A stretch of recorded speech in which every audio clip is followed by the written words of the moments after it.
Friends, good evening. ఈరోజు మా ఇంటి వినాయకుడిని మేము ఎలా నిమజ్జనం చేసుకున్నామో మీకు చూపిస్తాను, మీరు చూసేయండి. సారీ లేట్ అయినందుకు, కొంచెం హెల్త్ బాగాలేదు. కాయేన వాచ మనసేంద్రియైవ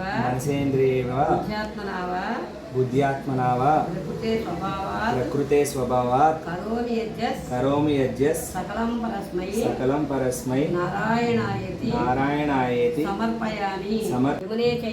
యమునే చైవ గోదావరి సరస్వతి నర్మదా సింధు కావేరి జలే సన్నిధిం కురు. గంగార్పణం మోరియా అగలే వరస్తు జల్దియా, గణపతి బప్పా మోరియా అగలే వరస్తు జల్దియా. Hi friends, good evening. ఈరోజు మా వరసిద్ధి వినాయకుడి నిమజ్జనం అన్నమాట. ఇదిగో ఈయన మా వరసిద్ధి వినాయకుడు. చక్కగా బొజ్జ గణపతి 8 రోజులు పూజలు అందుకున్నాడు. మా అదృష్టం, చక్కగా 8 రోజులు పూజ చేసుకోగలిగాము. ఇవాళ చక్కగా నిమేసుకుంటున్నాము. ఏకాదశి బుధవారం చక్కగా నిమజ్జనం చేసుకుందాము. చూసారా ఎంత బాగున్నాడో, ఎంత క్యూట్గా ముద్దుగా ఉన్నాడు కదా. జంజన్ చూసారా ఎంత బాగుందో, అసలు చక్కగా ఉన్నాడు. బొట్టును భలే ముద్దుగా ఉన్నాడు. నాకైతే అసలు పంపించాలని కూడా లేదు, కానీ పాపం అమ్మని మిస్ అవుతారు కదా వినాయకుడు కూడాను. అందుకని నిమజ్జనం చేసేస్తున్నాము. జయ బులో గణేష్ మహారాజ్కి జై.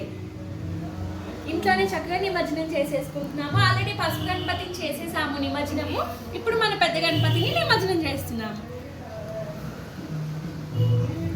అందులో ఆవు పేడ, చక్కగా అక్షతలు, పసుపు, కుంకుమ, గంధము, పూలు అన్నీ వేసి గంగాజలం సిద్ధం చేసుకొని దాంట్లో మన గణపతి సార్ గారిని నిమజ్జనం చేయబోతున్నాము.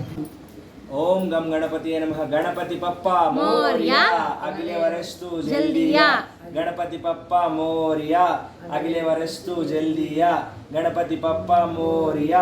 పూర్వకాలంలో బావుల్లో కానీ చెరువుల్లో కానీ నిమజ్జనం చేసుకునేవాళ్ళు కదా వినాయకుడిని. అప్పుడు బావిలో కూడా సేమ్ ఇలానే పసుపు, కుంకుమ, గంధము, అక్షతలు, పువ్వులు, కుదిరితే కొంచెం ఆవు పేడ కానీ ఆవు పంచతం కానీ వేసుకొని దాంట్లో జాగ్రత్తగా వినాయకుడిని నిమజ్జనం చేసేసిన తర్వాత బావి చుట్టూతా ప్రదక్షిణలు చేసేవారట. 3 కానీ 5 కానీ అలా ప్రదక్షిణలు చేసేసి తర్వాత బావిలో నుంచి కొంచెం నీళ్లు తీసుకొని అందరూ చల్లుకునేవారట.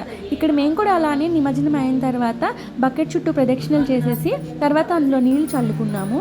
తర్వాత ఆ నీళ్ళని మొక్కలకి పోసేసి దాని తర్వాత ఆ మట్టిని మేము చెట్లలో పెట్టేసుకున్నాం అన్నమాట. ఇక్కడ వినాయకుని నిమజ్జనం చేశాక ఆయన కళ్ళని జూమ్ చేసి చూపిస్తున్నా చూడండి. అలాగే మునిగాక బుడగలు కూడా వస్తున్నాయి. భలే హ్యాపీ అనిపించింది నాకు.